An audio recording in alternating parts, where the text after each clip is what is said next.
Good morning विद्यार्थी मित्रांनो. बघा, आज आपण सेकंड प्रॉब्लेम बघतोय फायनल अकाउंटचा, पार्टनरशिप फायनल अकाउंटमध्ये. तर सेकंड प्रॉब्लेम मी आपल्या ग्रुपवर टाकलाय, तुम्ही तो लिहून घेतला असेल. ठीक आहे. आता या ठिकाणी मी तो प्रॉब्लेम एकदा दाखवतो आणि त्या पद्धतीने आपल्याला काय करायचं आहे, स्टार्ट करायचं आहे. बघा, सेकंड नंबर क्वेश्चन आपल्याला आहे, following is the trial balance of messrs Ram and Gopal as on 31 March 2009. मग या ठिकाणी आपल्याला बघा, राम आणि गोपाल हे दोन पार्टनर आहेत आणि त्यांचं आपल्याला काय फायनल अकाउंट आहे. बघा, या ठिकाणी आपल्याला ट्रायल बॅलन्स दिलाय 31 मार्च 2009चा. त्याच्यामध्ये आपल्याला डेबिट बॅलन्सवाले सगळे अकाउंट दिलेत, क्रेडिट बॅलन्सवाले अकाउंट दिलेत. पार्टनर्स राम आणि गोपाल आहे. त्यानंतर खाली सांगितलंय बघा आपल्याला, profit sharing ratio of Ram and Gopal is 3:2. बघा, कालच्या गणितामध्ये प्रॉफिट शेअरिंग रेशो दिला नव्हता, तर आपण इक्वली मानला होता. आता या ठिकाणी प्रॉफिट शेअरिंग रेशो आपल्याला राम आणि गोपालचा दिलाय 3:2. म्हणजे आलेला नेट प्रॉफिट आपल्याला 3:2 म्हणजे टोटल 5 भाग करायचे. त्यातले 3 भाग रामला द्यायचे आणि 2 भाग गोपालला द्यायचे. आले लक्षात. पुढे trading and profit and loss account for the year ended 31 March 2009, balance sheet as on that date. बघा, ॲडिशनल इन्फॉर्मेशनमध्ये आपल्याला 5 ॲडजस्टमेंट आहे. पहिली एक, closing stock valued at cost price 45,000 with market price 50,000. या ठिकाणी बघा 2 व्हॅल्यू आल्या क्लोजिंग स्टॉकच्या, त्यापैकी जी लेस असेल ती आपण घेतो. म्हणजे या ठिकाणी आपण 45,000 घेणार आहे. ओके. त्यानंतर आहे outstanding expenses where salary and rent. Salary आणि रेंटचं आउटस्टँडिंग आहे, ते आपल्याला ॲडजस्टमेंट आहे. Provide depreciation on machinery at 50% and furniture 10%. आपल्याला डेप्रिशिएशनची ॲडजस्टमेंट आली. त्यानंतर good costing 3,000 distribute as a free sample. Free sample म्हणून आलंय, फ्री सॅम्पलची ॲडजस्टमेंट आहे. आणि interest on bank loan outstanding, बघा outstanding interest on bank loan आहे, त्याची पण ॲडजस्टमेंट आहे. टोटल आपल्याला 5 ॲडजस्टमेंट आहे. मग सगळ्यात अगोदर आपण कुठले अकाउंट कुठं जातात ते पहिलं समजून घेऊया. ठीक आहे. मग त्यासाठी आता सगळ्यात अगोदर बघा, आपल्याला अकाउंट्स क्लिअर करायचे आहेत. कुठला अकाउंट कुठं जातो ते आपण बघूया. ट्रायल बॅलन्स आपल्याला माहिती दिलेला आहे. तर ट्रायल बॅलन्सनुसार बघा, या ठिकाणी सनरी डेटर्स हे आपले उधारीचे पैसे असल्यामुळं ती आपली प्रॉपर्टी आहे, ॲसेटला जातं. पोस्टेज अँड टेलिग्राम हे जातं प्रॉफिट अँड लॉसच्या डेबिटला. मशिनरी जातं ॲसेटला. ओपनिंग स्टॉक ट्रेडिंगच्या डेबिटला जातं. फर्निचर ॲसेटला जातं. परचेस डायरेक्ट एक्सपेन्सेस असल्यामुळं ट्रेडिंगच्या डेबिटला. वेजेस डायरेक्ट एक्सपेन्सेस असल्यामुळं ट्रेडिंगच्या डेबिटला. सॅलरी इनडायरेक्ट एक्सपेन्सेस आहे म्हणून पी अँड एलच्या डेबिटला. Carriage inward profit and loss ट्रेडिंगच्या डेबिटला. कॅरेज इनवर्ड हे डायरेक्ट एक्सपेन्सेस आहे. बघा, वस्तू तयार करण्यापूर्वीचा वाहतुकीचा खर्च असल्यामुळे तो जातो ट्रेडिंगच्या डेबिटला. कॅरेज आउटवर्ड ही वस्तू तयार झाल्यानंतर मार्केटमध्ये पोहोचायचा तो वाहतुकीचा खर्च असतो, म्हणून हा जातो प्रॉफिट अँड लॉसला. म्हणजे जर दोन्ही संघ चालले तर लक्षात ठेवा, कॅरेज इनवर्ड हे ट्रेडिंगला जातं आणि कॅरेज आउटवर्ड हे प्रॉफिट अँड लॉसला जातं. आलं लक्षात. त्याच्यानंतर रेंट पेड हे जातं पी अँड एलच्या डेबिटला. बॅड डेट पी अँड एलच्या डेबिटला. कॅश इन हँड ॲसेटला. मोटर कार ॲसेटला. ही झाली आपली डेबिट साईड. त्यानंतर कॅपिटल, बघा कॅपिटल अकाउंट आपण बनवत असतो. कॅपिटलच्या क्रेडिटला बाय बॅलन्स ब्रॉडडाऊन म्हणून दोघांचं बॅलन्स घ्यायचं आहे. त्यानंतर आलाय बिल्स पेएबल, जातं लॅबिलिटीला. Sundry creditors liability. सेल ट्रेडिंगच्या क्रेडिटला. बँक लोन लॅबिलिटीला. आउटस्टँडिंग वेजेस आले, नुसतं वेजेस आलं बघा. या ठिकाणी फक्त वेजेस आहे, फक्त वेजेस जातं आपलं ट्रेडिंगच्या डेबिटला. पण इथं आउटस्टँडिंग शब्द असल्यामुळं आपण हे लॅबिलिटीला मांडणार आहे. मग आउटस्टँडिंग शब्द आला तर लॅबिलिटीला डायरेक्ट मांडायचं. ठीक आहे. याचा एकच इफेक्ट होणार. आता आपल्याला पुढे ॲडजस्टमेंट दिल्यात, त्यानुसार आपल्याला प्रॉब्लेम सॉल्व्ह करायला सुरुवात करायची. ठीक आहे. मग आता या ठिकाणी आपण आपला ट्रायल बॅलन्स क्लिअर केलाय. तुम्हाला जसं शॉर्टकट स्ट्रिक दिली त्या तसं सुरुवातीला लिहून घ्या. जसं आपण डेटरला ए म्हणतो, इथं पी डी, याला ए, इथं टी डी, इथं ए, अशा पद्धतीने जी शॉर्टकट सांगितली ती लिहून घ्या. ज्याच्यावर ॲडजस्टमेंट आल्यात त्याचे टिक मार्क करून घ्या. जसं मी 11ला तुम्हाला स्टेप शिकवल्या होत्या त्याच पद्धतीने जायचं. आता या ठिकाणी इथं लिहायला चान्स नाही, त्याच्यामुळं मी इथं लिहित नाही. ठीक आहे. पण तुम्ही जसे आपण 11ला प्रोसेस केली त्या पद्धतीने सगळं करायचं. ठीक आहे. मग या ठिकाणी आता बघा, आपल्या प्रॉब्लेमला स्टार्ट करणार. मग आपल्याला काय काय तयार करायचं आहे बघा. सगळ्यात अगोदर वरती हेडिंग द्या, in the book of messrs Ram and Gopal trading and profit and loss account for the year ended 31 March 2009. मग trading profit and loss account बनवायचा. त्यानंतर तिकडं पार्टनर्स कॅपिटल अकाउंट बनवा. पार्टनर्स कॅपिटल मध्ये राम आणि गोपाल, मला इथं मी इनिशियल नाव दिले, फक्त तुम्ही पूर्ण नाव द्या, कारण की इथं मला जागा नाही म्हणून मी फक्त आर आणि जी दाखवलं. तुम्ही राम आणि गोपाल पूर्ण लिहा. ठीक आहे. अमाऊंट शब्द पण पूर्ण लिहा. इकडं डेबिट, इकडे क्रेडिट शब्द लिहा. इथं पण डेबिट क्रेडिट शब्द लिहा. ठीक आहे. त्यानंतर आपल्याला बनावं लागेल बॅलन्स शीट. आलं लक्षात. मग आपल्याला trading account, profit and loss account बनवलं आहे. त्यानंतर आपण पार्टनर्स कॅपिटल अकाउंट बनवलं आहे. त्यानंतर बॅलन्स शीट. आपली प्रोसेस आहे, पहिलं ट्रेडिंग अकाउंट पूर्ण घ्यायचा, त्याच्यानंतर P&L अकाउंट क्लिअर करायचा. P&Lचा बॅलन्स आपण पार्टनर्स कॅपिटलला लिहिणार. पार्टनर्स कॅपिटलचा बॅलन्स शीटला आणून मग टॅली होतं. ही आपली प्रोसेस आहे. त्याच प्रोसेसने आपल्याला जायचं. आलं लक्षात. मग बघा, आता प्रॉब्लेमला स्टार्ट करूया. ठीक आहे. बघा, आता आपल्याला सुरुवात करायची. जे जे ट्रेडिंग अकाउंटचं असेल ते सगळं आपल्याला मांडायचं. मग आता सुरुवात करताना सगळ्यात अगोदर ट्रेडिंगचं शोधायला सुरुवात करायची.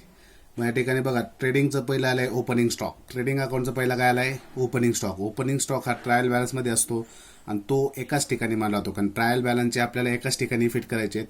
ऍडजस्टमेंटचे जर असेल तर आपण किती इफेक्ट करणार? 2. तर चांगला पक्का डोक्यात ठेवा. मग आता ओपनिंग स्टॉक आलाय. ओपनिंग स्टॉक जाणार ट्रेडिंग अकाउंटच्या डेबिटला. मग ट्रेडिंग अकाउंट आपण बघणार, आपण तयार केलं होतं मागाशी. मग ट्रेडिंग अकाउंट घेतला बघा.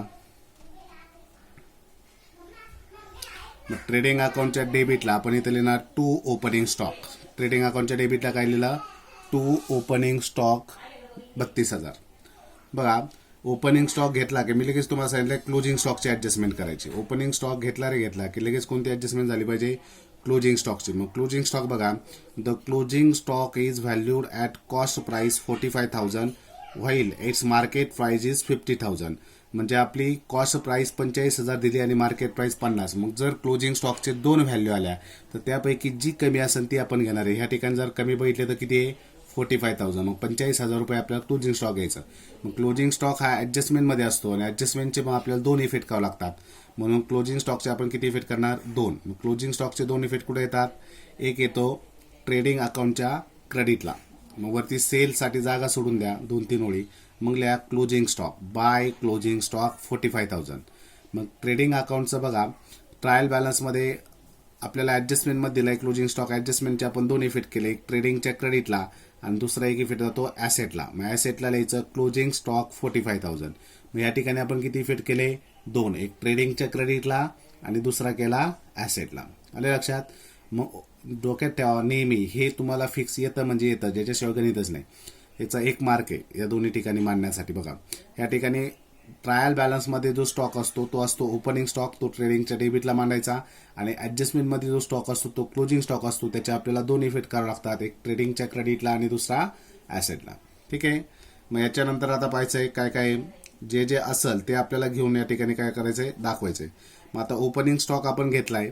ओपनिंग स्टॉक नंतर आपण जाणार आहे परचेसकडे. मग परचेसमध्ये कालच्या गणितामध्ये जसं परचेस रिटर्न होतं तसं ह्या गणितात आलंय का इकडे बघायचं, कारण परचेस रिटर्न हे क्रेडिट बाजूला असतं आणि सेल्स रिटर्न हे डेबिट बॅलन्स असतं. ऑपोजिट असतं. परचेसला डेबिट बॅलन्स असतो, मग ते परचेस रिटर्न क्रेडिटला येतं. सेलला क्रेडिट बॅलन्स असतो तर सेल्स रिटर्न डेबिटला येतं. मग त्याच्याने बघा, परचेस एकटाचे 76,500 त्याच्यावर आलेलं नाही आहे काही, म्हणून परचेसचा बॅलन्स आपण कुठं दाखवणार? ट्रेडिंग अकाउंटच्या डेबिटला. मग या ठिकाणी बघा, ओपनिंग स्टॉक तुम्ही लिहिलाय त्याच्या खाली लिहा टू परचेस, आउटरला घ्या 76,500, कारण या ठिकाणी आता परचेसवर ऍडजस्टमेंट नाही. जर ऍडजस्टमेंट असती तर आपण पैसे आत घेतो, नसेल तर डायरेक्ट आउटरला लिहायचे. ठीक आहे. त्यानंतर आता बघा, परचेस झाल्यानंतर आलाय वेजेस. वेजेस 12,000 आहे. वेजेसवर सुद्धा ऍडजस्टमेंट नाही आहे, कारण ऍडजस्टमेंट खाली आलेली नाही. वेजेस मांडायचं आहे आपल्याला ट्रेडिंग अकाउंटच्या डेबिटला. त्याच्यानंतर कॅरेज इनवर्ड आलाय बघा. कॅरेज इनवर्ड सुद्धा कुठं मांडायचं? ट्रेडिंगच्या डेबिटला. मग डेबिट साईडला फक्त हे 2च राहिलेत जे ट्रेडिंगला येणार आहे. बघा, वेजेस आणि कॅरेज इनवर्ड हे दोन्ही आपण मांडून घेऊया. वेजेस आहे 12,000, कॅरेज इनवर्ड 1,000. हे दोन्ही आपल्याला काय करायचे आहेत? या ठिकाणी दाखवायचे. मग ट्रेडिंग अकाउंटच्या डेबिटला तुम्ही परचेस घेतलाय. परचेसच्या खाली म्हणा टू वेजेस 12,000, त्याच्या खाली म्हणा टू कॅरेज इनवर्ड 1,000. मग जेवढं आपण ट्रेडिंगच्या डेबिटला येत होतं ते आपण शोधून या ठिकाणी मांडलंय. बघा, ओपनिंग स्टॉक आलाय, परचेस आलाय, वेजेस आलाय आणि कॅरेज इनवर्ड आलाय. ठीक आहे. त्याच्यानंतर आता क्रेडिट बाजू चेक करायची, क्रेडिटला काही आहे का. मग या ठिकाणी बघा, आपण जर क्रेडिट साईडला गेलो तर क्रेडिट साईडला या ठिकाणी बघा कॅपिटल अकाउंट्स आहे, बिल्स पेएबल, सनरी क्रेडिटर आणि सेल हा ट्रेडिंगच्या कुठे जात असतो क्रेडिटला. मग सेल आपल्याला घ्यावा लागेल, बाकीचं काही नाही. मग या ठिकाणी फक्त सेल घ्या. सेल आता ट्रेडिंगच्या क्रेडिटला, मग ट्रेडिंगच्या क्रेडिटला जायचं. ट्रेडिंगच्या क्रेडिटला इथं वरती जागा सोडली आपण, तिथं म्हणा बाय सेल 1,18,700 1,18,700. मग या ठिकाणी बघा आपण ट्रायल बॅलन्समध्ये जे काही ट्रेडिंगचं येत होतं ते आपण मांडलं. आता आपलं सगळं क्लिअर झालं ट्रायल बॅलन्स. ॲडजस्टमेंटमध्ये चेक करा की कुठली ॲडजस्टमेंट आहे जी ट्रेडिंगला येते. मग पहिली ॲडजस्टमेंट होती क्लोजिंग स्टॉकची, त्याचे आपण दोन्ही फिट केले, ट्रेडिंगच्या क्रेडिटला आणि ॲसेटला. दुसरी आउटस्टँडिंग सॅलरी रेट आहे, ती ट्रेडिंगला येत नाही. तिसरी डिप्रिशिएशन आहे, ट्रेडिंगला येत नाही. चौथी ॲडजस्टमेंट आहे बघा, चौथी ॲडजस्टमेंट आहे good costing ₹3,000 distribute as a free sample. बघा 3,000 रुपयाची वस्तू, 4 नंबरची ॲडजस्टमेंट आहे आपली good costing 3,000 distribute as a free sample. Free sample म्हणून काय केलंय, 3,000ची वस्तू काय केली, डिस्ट्रीब्यूट केली. मग याचा एक इफेक्ट ट्रेडिंगच्या क्रेडिटला येतो आणि दुसरा जातो ॲसेटला. आलं लक्षात. मग त्यासाठी आपण करणार बघा मग good distribute as a free सॅम्पलची जर ॲडजस्टमेंट आली तर त्याचे दोन इफेक्ट, एक करायचा ट्रेडिंगच्या क्रेडिटला आणि दुसरा ॲसेटला. मग कसं येणार बघा, सगळ्यात महत्त्वाचं आपली वस्तू आपण काय केली, फ्रीमध्ये वाटली. जसं जिओ बघा, जिओ ज्यावेळेस स्कीम नवीन निघलं होतं त्यावेळेस रिलायन्स कंपनीने जिओचे कार्ड कसे वाटले, फ्रीमध्ये. मग ते फ्रीमध्ये वाटल्यानंतर आपण त्यांना पैसे देत नाही, तो एक प्रकारे त्या बिझनेसचा काय असतो, लॉस असतो. मग आता वस्तू त्यांच्या गोडाऊनमधून कमी झाली म्हणून एक इफेक्ट येणार ट्रेडिंगच्या क्रेडिटला आणि दुसरा पैसे भेटले नाही म्हणून एक इफेक्ट येतो P&Lच्या डेबिटला. मग आता ह्या ठिकाणी आपण काय करणार, इथपर्यंत ट्रेडिंग येईल, इथून पुढे आपण P&L घेणार आहे. मग आता ह्या ठिकाणी ॲडजस्टमेंटचे दोन्ही इफेक्ट आपण लगेच करतो. मग बघा एक इफेक्ट येईल ट्रेडिंगच्या क्रेडिटला, किती रुपयाची वस्तू डिस्ट्रीब्यूट केली फ्री सॅम्पल म्हणून 3,000ची, म्हणून ट्रेडिंगच्या क्रेडिटला दाखवा by good distribute as a free sample. आलं लक्षात. मग पहिला इफेक्ट करायचा त्या ॲडजस्टमेंटचा ट्रेडिंगच्या क्रेडिटला by good distribute as a free sample 3,000. आणि आता हे 3,000ची वस्तू गेली म्हणून ट्रेडिंगच्या क्रेडिटला आली, गोडाऊनमधून तेवढी वस्तू काय झाली, कमी झाली. आणि सेकंड इफेक्ट, आता हे पैसे आपल्याला मिळणार आहे का फ्रीमध्ये वाटलं म्हणल्यावर, नाही. मग तो एक प्रकारे बिझनेसचा लॉस आहे म्हणून लॉस P&Lच्या पुढे मांडायचा डेबिटला. मग ह्या ठिकाणी आपण इथून खाली P&L घेणार आहे म्हणून P&Lला इथं दाखवलं. आता P&Lला लिहिताना लिहिमी लक्षात ठेवा टू ॲडव्हर्टाइजमेंट म्हणायचं. इकडं लिहिताना काय लिहिलं आपण त्या ॲडजस्टमेंटला by good distribute as a free sample आणि इकडं लिहिताना P&Lला लिहायचं टू ॲडव्हर्टाइजमेंट. मग good distribute as a free sample ॲडजस्टमेंटचे दोन इफेक्ट आले, एक ट्रेडिंगच्या क्रेडिटला आणि दुसरा P&Lच्या डेबिटला. बऱ्याचशा मुलांना इफेक्ट कळतात पण काय लिहायचं ते समजत नाही, त्यासाठी नीट लक्षात ठेवा. Good distribute as a free सॅम्पलची जर ॲडजस्टमेंट आली तर ट्रेडिंगच्या क्रेडिटला लिहायचं by good distribute as a free sample आणि P&Lचा दुसरा इफेक्ट करताना लिहायचं टू ॲडव्हर्टाइजमेंट 3,000. आले लक्षात. मग हे झाले या ठिकाणी. मग आता बघा आणखी काय आहे का ॲडजस्टमेंट एखादी चेक करून पाहिजे. बघा पाचवी ॲडजस्टमेंट आहे interest on bank loan is payable ₹1,500. ती सुद्धा या ठिकाणी येणार नाही ट्रेडिंगला. मग आता ट्रेडिंग अकाउंट आपला क्लिअर झालाय. ट्रेडिंगला अकाउंटला जेवढं येत होतं आपण ते सगळं मांडलंय. मग आता ट्रेडिंग अकाउंट काय करायचं आपल्याला, क्लोज करायचं. मग क्लोज करताना बघा डेबिटची टोटल करा, क्रेडिटची टोटल करा. मग दोन्हींची आपण काय करणार, टोटल जी मोठी असेल ती दोन्हीकडे मांडायची. मग आता या ठिकाणी बघा दिसतंय की क्रेडिट साईड आपली कशी असणार आहे, मोठी असणार आहे. मग क्रेडिटची टोटल केली आपण, ती भरली 1,66,700 1,66,700. मग या ठिकाणी काय करायचं आहे, हे जे 1,66,700 आहे मोठी असल्यामुळे दोन्हीकडे दाखवायची. मग इथं दाखवलं 1,66,700. मग आता ही जी स्मॉल बाजू आहे, लहान बाजू, कारण आपली क्रेडिट बाजू मोठी आली त्यामुळे आपण इकडे डेबिटला आता बॅलन्स दाखवणार. मग बॅलन्स दाखवताना इथं लिहायचं to gross profit carried down. डेबिटला काय लिहायचं, to gross profit carried down. आणि हे 45,200 कसे आले तर ह्या 1,66,700 मधून हे वरचे सगळे पैसे मायनस केले. मग जो बॅलन्स येईल त्याला आपण म्हणलो ग्रॉस प्रॉफिट. आले लक्षात. मग या ठिकाणी बघा आपल्याला ग्रॉस प्रॉफिट शोधायचं असेल तर काय करावं लागतं, ह्या 1,66,700 मधून हे जे आहे 32,076, 500, 12,000, 1,000 यांची टोटल करायची. ती ह्या 1,66,700 मधून मायनस करायची. मग याची टोटल याच्यातून मायनस केली का मग निघतो आपला ग्रॉस प्रॉफिट. मग किती येईल ग्रॉस प्रॉफिट बघा, 1,45,200. मग 1,66,700 मधून ही टोटल मायनस करून आला 45,200. आता आलेला ग्रॉस प्रॉफिट आपण काय करतो असतो रे, प्रॉफिट अँड लॉसच्या क्रेडिटला. इकडं जर आला तर प्रॉफिट अँड लॉसच्या क्रेडिटला जातो, इकडं जर आला तर इकडं लॉस म्हणतो आपण. तो आला तर तो P&Lच्या डेबिटला घ्यायचा. क्रॉस असतं, आलेला ग्रॉस प्रॉफिट इकडचा इकडं जातो, इकडं आला तर इकडे येतो. मग या ठिकाणी ग्रॉस प्रॉफिट बघा कॅरेट डाऊन आहे, मग तो P&Lच्या क्रेडिटला जाऊन काय होणार, ब्रॉट डाऊन. मग या ठिकाणी आपण लिहिलं by gross profit brought down. इथून पुढे सगळं आपलं P&L चालू झालं. मग आता ट्रेडिंग अकाउंट आपण क्लिअर केलाय. ट्रेडिंग अकाउंट क्लिअर केल्यानंतर आता आपल्याला पाहिजे प्रॉफिट अँड लॉसला काय काय येतं. ठीक आहे. मग प्रॉफिट अँड लॉसचं आपल्याला चेक करायचं आहे. मग P&Lचं बघा काय आलंय. पहिलं आलंय पोस्टेज अँड टेलिग्राम. मग पोस्टेज अँड टेलिग्राम येतं प्रॉफिट अँड लॉसच्या डेबिटला, म्हणून ते घ्या. प्रॉफिट अँड लॉसच्या डेबिटला टू पोस्टेज अँड टेलिग्राम 1000. ठीक आहे. जे P&Lचं आहे ते आपण आता शोधून मांडतोय. त्यानंतर सेकंड बघा काय येत आहे. पोस्टेज अँड टेलिग्राम नंतर बघा फक्त P&Lचे बघायचं आहे. सॅलरी P&Lला येणार काय दुसरं सॅलरी. पण सॅलरीवर या ठिकाणी ऍडजस्टमेंट आली बघा. Outstanding expenses where salary 8000. Salary 800 रुपये द्यायची बाकी. मग ऑलरेडी आपण जी सॅलरी पेड केली किती 7000 ती या ठिकाणी आपल्याला दिलेली आहे आणि त्यांचं म्हणणं आहे आणखीन 800 रुपये आपल्याला द्यायची बाकी. मग आता ही आउटस्टँडिंगची ऍडजस्टमेंट आहे. जसं काल आपण आउटस्टँडिंगचे सोडवले होते त्याचे 2 इफेक्ट केले ते. ज्याचा आउटस्टँडिंग असेल त्याच्यामध्ये ऍड करायचं आणि सेकंड इफेक्ट लॅबिलिटीला. मग या ठिकाणी सॅलरी आपल्याला दिली होती. मग पहिलं सॅलरी घेतली ट्रायल बॅलन्समधली टू सॅलरी 7000. आता ऍडजस्टमेंटमध्ये जाऊन जर बघितलं तर ऍडजस्टमेंटमध्ये सॅलरी आपल्याला किती रुपये सांगितली तर ऍडजस्टमेंटमध्ये सॅलरी सांगितली आपल्याला 800 रुपये आउटस्टँडिंग आहे. मग हे 800 रुपये काय करायचे P&Lला ऍड करायचे. आउटस्टँडिंग जर आलं तर नेहमी त्या खर्चामध्ये काय केलं जातं ऍड केलं जातं. कारण त्याचा अर्थ असतो की आम्ही 7000 रुपये ऑलरेडी दिलेत आणि अजून 800 रुपये आउटस्टँडिंग आम्हाला द्यायचे. तर टोटल ह्या वर्षी आमचा सॅलरीचा खर्च आला 7800. माझ्या लक्षात आपल्याला P&Lला किंवा ट्रेडिंगला किंवा आपल्याला टोटल खर्च दाखवायचा असतो की सॅलरीवर आमचा टोटल खर्च किती झाला. तर आम्ही रोख दिलेत 7800 रुपये द्यायची बाकी. म्हणजे ह्या वर्षी आमचा सॅलरीचा खर्च 7800 आहे. आता हे 800 रुपये आपण इथं आउटस्टँडिंग म्हणून पहिला इफेक्ट केला ऍड. आता याचा सेकंड इफेक्ट हे पैसे दिलेले नसतात द्यायचे असतात म्हणून सेकंड इफेक्ट जाईल लॅबिलिटीला. सेकंड इफेक्ट कुठे जाईल लॅबिलिटीला. Outstanding salaries 800. आले लक्षात. मग या ठिकाणी बघा आउटस्टँडिंगचे इफेक्ट जर बघितले तर एक इफेक्ट ट्रेडिंगला एक इफेक्ट प्रॉफिट अँड लॉस किंवा ट्रेडिंगला ऍड करायचा असतो आणि दुसरा दाखवायचा असतो लॅबिलिटीला. म्हणजे या ठिकाणी सॅलरीमध्ये आपण ऍड केलं आणि सेकंड इफेक्ट कुठे दाखवला लॅबिलिटी. ठीक आहे. त्यानंतर आपल्याला नेक्स्ट आता पाहायचं आहे सॅलरी नंतर काय येतंय. सॅलरी नंतर बघा आलंय कॅरेज आउटवर्ड. कॅरेज आउटवर्ड येणार आहे प्रॉफिट अँड लॉसच्या डेबिटला. मग या ठिकाणी बघा सॅलरीच्या खाली घ्या.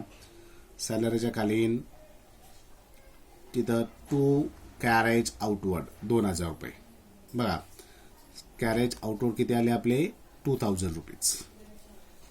त्यानंतर पुढे आणखी काय काय आलंय बघा. चेक करत राहायचं. फक्त आपल्याला जे आपण घेतले जसं ट्रेडिंग घेतलं तर सगळे ट्रेडिंगचे मांडा. P&L घेतलं तर पूर्ण P&Lचे मांडा.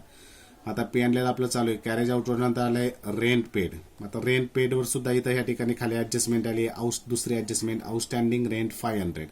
मग आउटस्टँडिंग रेंट जसं सॅलरीचं केलं सेम तसंच करायचं. मग पहिले आपण रेंट दिलेत आपल्याला 1500 ते पहिलं P&Lला मांडून घेऊ. मग या ठिकाणी बघा कॅरेज आउटवर्डच्या खाली घ्या टू रेंट. ऍडजस्टमेंट असल्यामुळे पैसे आतमध्ये आले. मग आता आउटस्टँडिंग रेंट 500 रुपये आपल्याला सांगितलेलं आहे म्हणून या ठिकाणी 500 रुपये आउटस्टँडिंग म्हणून काय केले आपण ऍड केले. टोटल रेंट बाहेर आला 2000 रुपये. जसं आपण सॅलरीचे इफेक्ट केले सेम तसंच आउटस्टँडिंग असेल तर ज्याचा आउटस्टँडिंग त्याच्यात ऍड करा आणि सेकंड इफेक्ट दाखवायचा आपला लॅबिलिटीला. सेकंड इफेक्ट कुठे जाणार लॅबिलिटीला. मग या ठिकाणी बघा आउटस्टँडिंग रेंट म्हणून आपण ऍड केलं आणि सेकंड इफेक्ट कुठे गेला लॅबिलिटीला. आणि लक्षात. मग आउटस्टँडिंगचे 2 ऍडजस्टमेंट इथं आल्या. एक सॅलरीवर आणि एक रेंटवर. दोन्हींचं सेम इफेक्ट आहे. जिथं आउटस्टँडिंग असेल त्याच्यात ऍड करायचं आणि ऍड करून सेकंड इफेक्ट कुठं मांडायचा लॅबिलिटीला. ठीक आहे. हे झालं आपलं रेंटचं. त्यानंतर बघा आता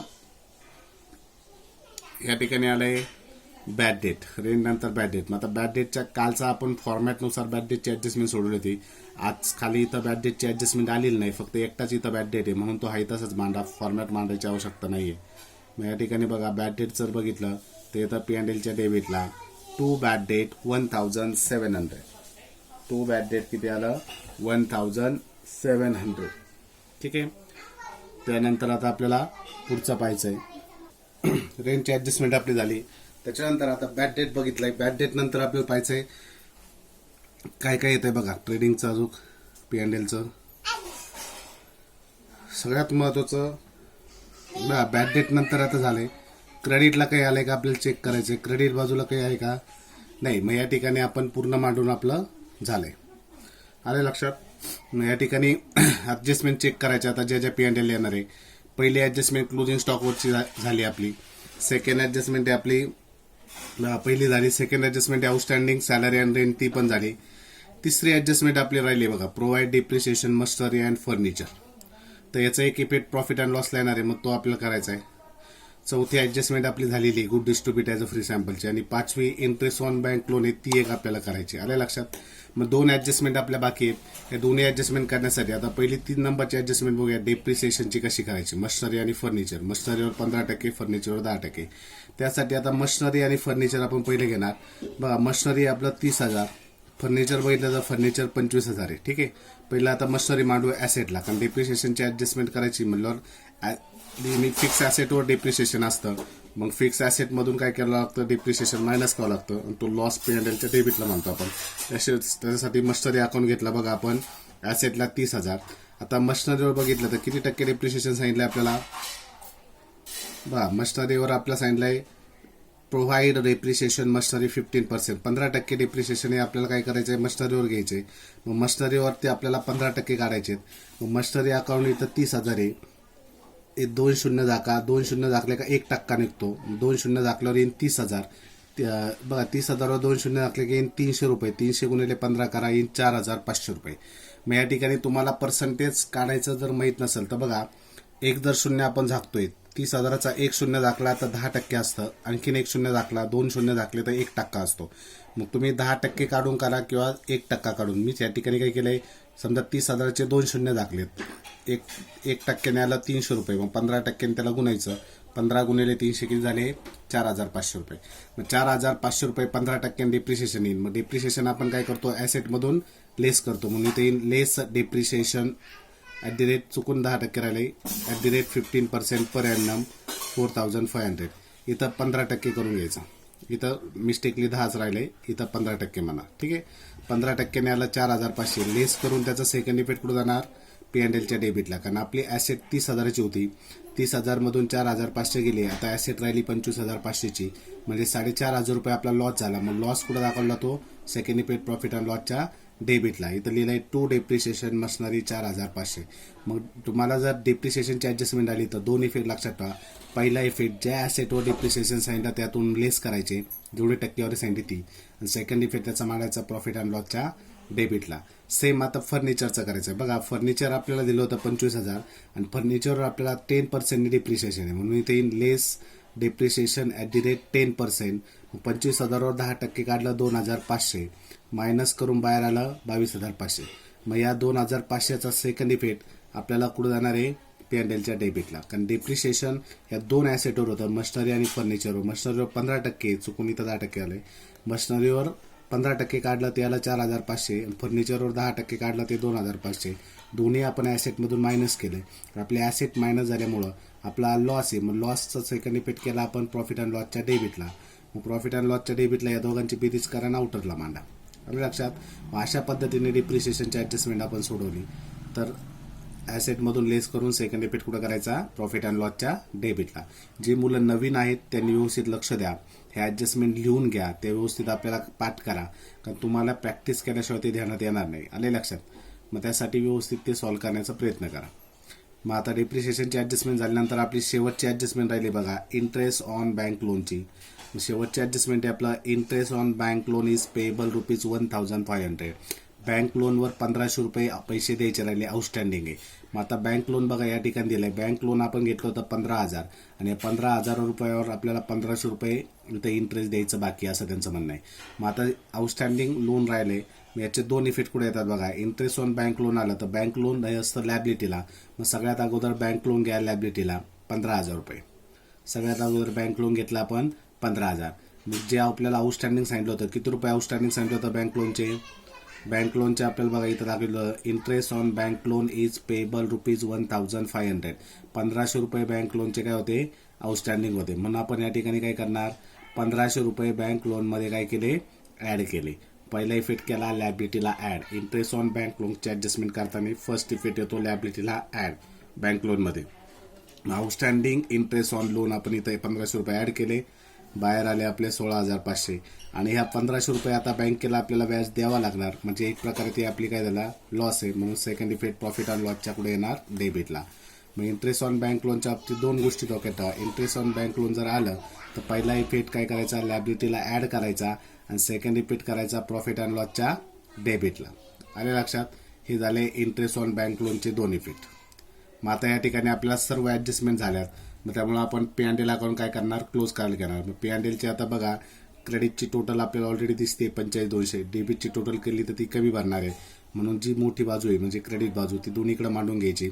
मग या ठिकाणी आपण ते अंडरलाईन मारून घेतली, वरती एक खाली दोन अंडरलाईन, बरोबर ते समोर घ्यायचं आहे. आले लक्षात. मग या ठिकाणी मोठी बाजू आपली 45,200 ती आपण दोन्हीकडे लिहिणार 45,200 45,200. मग आता ह्या ठिकाणी बघा, डेबिटची टोटल आपण केली आणि डेबिटची टोटल ही आपण काय करणार, 45,200 मधून मायनस करणार. मग जे येईल त्याला इथं डेबिटला लिहायचं 2 नेट प्रॉफिट. बघा वरती आपण 2 ग्रॉस प्रॉफिट म्हणलोय ट्रेडिंगला, इथं लिहायचं 2 नेट प्रॉफिट. मग 2 नेट प्रॉफिट कॅरेट डाऊन आपला 19,200. आलं लक्षात. मग हे सगळं तुमचा 11वी 12वी पर्यंत आहे. आता मेन आहे, कालच्या गणितामध्ये आपण जसं पार्टनरला ते पैसे वाटून दिले नेट प्रॉफिट, तसं या ठिकाणी आपल्याला नेट प्रॉफिट वाटून द्यायचं आहे. पण एक लक्षात ठेवा, नेट प्रॉफिट वाटताना कालच्या एक्झाम्पलमध्ये आपल्याला रेशो दिलेला नव्हता, तसा आजच्या प्रॉब्लेममध्ये आपल्याला रेशो दिलेला आहे. तर रेशो काय पहिलं ते समजून घेऊया. बघा या ठिकाणी profit sharing ratio Ram and Gopal is 3:2 आपल्याला सांगितलेलं आहे. म्हणजे आपल्याला झालेला नेट प्रॉफिट जो आता आपला 45,200 आला आहे, 45,200 मधून मायनस करून 19,000, बघा किती आलाय 19,200. 19,200 हा जो नेट प्रॉफिट आलाय, तो नेट प्रॉफिट आता आपल्याला काय करायचं आहे, 3:2 या रेशोने राम आणि गोपालला काय करायचं आहे, वाटून द्यायचं आहे. म्हणजे थोडक्यात 3 आणि 2 किती भाग होणार, 5. 5 हिस्से करायचे. 5 हिस्सेपैकी 3 हिस्से हे रामला द्यायचे आणि 2 हिस्से कुणाला द्यायचे, गोपालला द्यायचे. मग या ठिकाणी बघा, आता वाटण्याची प्रोसेस आपण समजून घेऊया कशा पद्धतीने ते वाटायचं आहे. ही मेथड महत्त्वाची आहे. याला अर्धा मार्क असतो या ठिकाणी नेट प्रॉफिट वाटून द्यायला. त्यासाठी ती प्रोसेस नीट समजून घ्या. ठीक आहे, तुमच्यासाठी ती नवीन आहे, त्यासाठी व्यवस्थित समजून घ्या ते. ठीक आहे. आता बघा,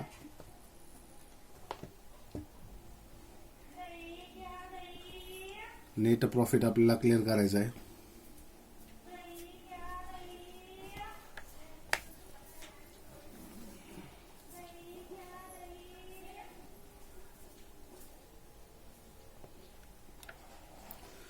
बघा नेट प्रॉफिट वाटताना सगळ्यात महत्त्वाचं, बघा नेट प्रॉफिट वाटताना आपल्याला 19,200 वाटायचे आहेत राम आणि गोपालला.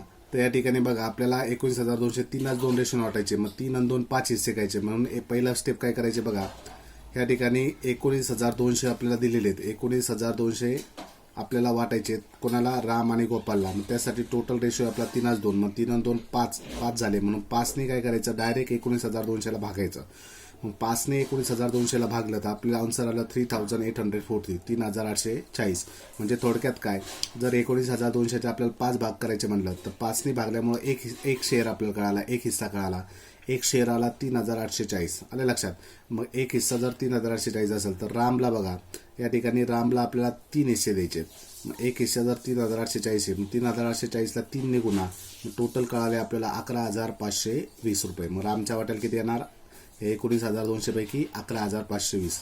आणि गोपालचं बघा, आता गोपालच्या बाबतीत जर बघितलं तर गोपालला 2 हिस्से आहेत, म्हणून 2ने काय केलं आपण, या 3,840ला गुणलं. मग 2ने गुणल्यामुळं त्याला 7,680. मग या ठिकाणी व्यवस्थित समजून घ्या. बघा आपल्याला हे 19,200 रुपये राम आणि गोपाल ह्या दोघांना काय करायचे आहेत, वाटायचे आहेत. आणि राम आणि गोपालला वाटताना दोघांचा रेशो 3:2 होता. मग 3 आणि 2 5 झाले, म्हणून 19,200ला आपण काय केलं, 5ने भागून एक हिस्सा काढला. मग रामच्या वाट्याला 3 हिस्से, म्हणून 3ने ह्या 3,840ला गुणलं, मग त्याच्या वाट्याचे पैसे कळाले. गोपालला 2 हिस्से होते, मग 2ने 3,840ला गुणले, त्याच्या वाट्याचे पैसे कळाले.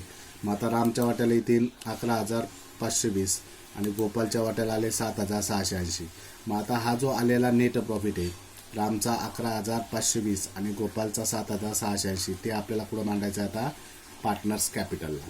ठीक आहे, ती प्रोसेस आपल्याला समजून घ्यायची.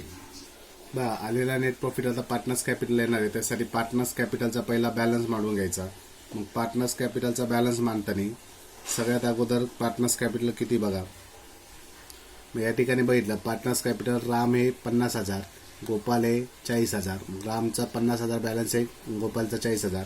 मग हा जो बॅलन्स आहे तो आपल्याला घ्यायचा आहे कॅपिटलच्या क्रेडिटला. म्हणून या ठिकाणी बघा, कॅपिटल अकाउंटकडे जायचं आहे. कॅपिटल अकाउंटच्या क्रेडिट साईडला लिहायचं आहे बाय बॅलन्स ब्रॉड डाऊन. याचा रामच्या ह्याच्यात 50,000, गोपालच्या ह्याच्यात 40,000. मग आपल्याला जो बॅलन्स आलाय बघा तिकडून बाय बॅलन्स ब्रॉड डाऊन आपण घेतला. रामचं पुढं 50, गोपाल पुढं 40,000. त्यानंतर हा जो नेट प्रॉफिट इकडे आपण काढला होता, हा नेट प्रॉफिट आता काय करायचं आपल्याला इथे दाखवायचं. म्हणून इथे येईन बाय नेट प्रॉफिट. रामचे पैसे रामच्या कॉलमला, गोपालचे पैसे गोपालच्या कॉलमला. आलं लक्षात. रामच्या वाट्याला आले ते 11,520 आणि गोपालच्या वाट्याला ते 7,680 त्या ठिकाणी आपण दाखवले. मग आता हा जो काय आपला पार्टनर्स कॅपिटल अकाउंट होता तो आता आपल्याला क्लोज करायचा आहे.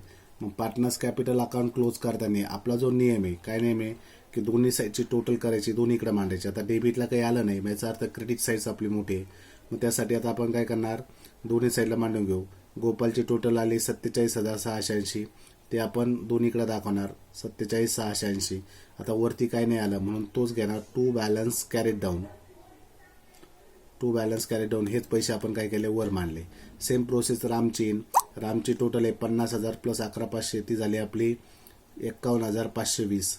51,520 मधून बघा हेच टोटल आपण इकडे 61,520 तीच आपण इकडे दाखवली 61,520 आणि तेच आपण वर दाखवले 61,520. कारण डेबिटला काही मायनस करायला नाही त्यामुळे ह्याच बॅलन्स जो आपली टोटल आहे तीच वर येऊ राहिली.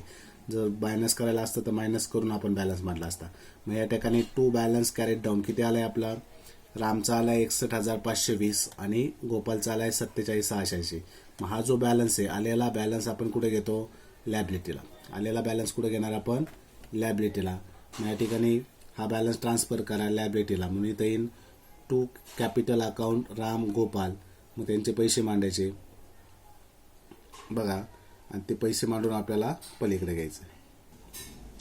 बघा कॅपिटलचा बॅलन्स आपण इथं जो पार्टनर्स कॅपिटलचा बॅलन्स आला तो आपल्याला इथं घ्यायचा आहे. मग राम पुढं रामचे पैसे मांडायचे आहेत 61,520 आणि गोपाल पुढं गोपालचे पैसे. मग दोघांची टोटल करून आपण बाहेर घेतली 1,09,200 रुपये. मग या ठिकाणी काय केलं आपण, पार्टनर्स कॅपिटलचे पैसे या ठिकाणी आपण काय केले, लॅबिलिटीला दाखवले. ठीक आहे. मग आता आपल्याला राहिलेले जे काही प्रोसेस असेल ती राहिलेली प्रोसेस आता आपल्याला कम्प्लीट करायची. राहिलेली प्रोसेस बघूया.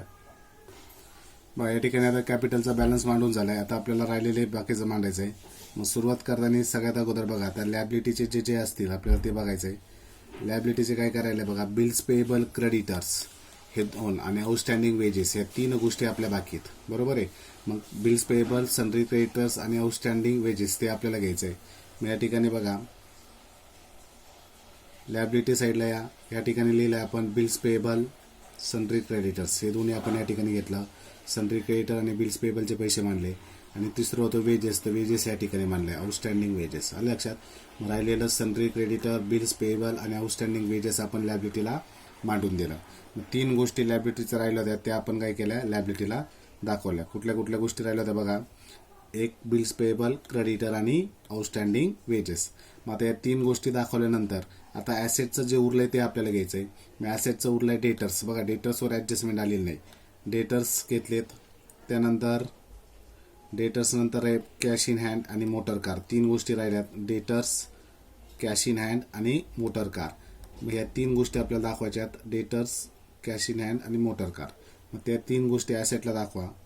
मग ॲसेटला आपल्याला घ्यायचे आहेत बघा या ठिकाणी सनरी डेटर्स घेतलेत, त्याच्यानंतर घ्या कॅश इन हँड आणि त्याच्यानंतर घ्या मोटर कार. ह्या 3 गोष्टी आपण या ठिकाणी काय केल्या, दाखवल्यात. मग आता या 3 गोष्टी दाखवल्यानंतर बघा debtors, cash in hand, motor car जे उरलेलं होतं ते आपण शोधून इथं आणून मांडलं. मग आता आपण पूर्ण प्रॉब्लेम आपला क्लिअर झाला आहे. मग ॲसेटची टोटल करायची, लॅबिलिटीची टोटल करायची. दोन्ही टोटल कशा आल्या पाहिजे, सेम आल्या पाहिजे. मग लॅबिलिटीची टोटल येईन 1,49,000 आणि ॲसेटची टोटल सुद्धा येणार 1,49,000. अशा पद्धतीने हा आपला पूर्ण प्रॉब्लेम काय होईल, टॅली होईल. व्यवस्थित लक्ष द्या. नाही समजलं तर फोन करून विचारा, ॲडजस्टमेंट नाही कळाला तर विचारा. आले लक्षात. अजून वेगळ्या पद्धतीने आपल्याला समजून सांगता येईल. ठीक आहे. धन्यवाद. उद्या आपण प्रॉब्लेम नंबर 3 बघणार आहे. ठीक आहे.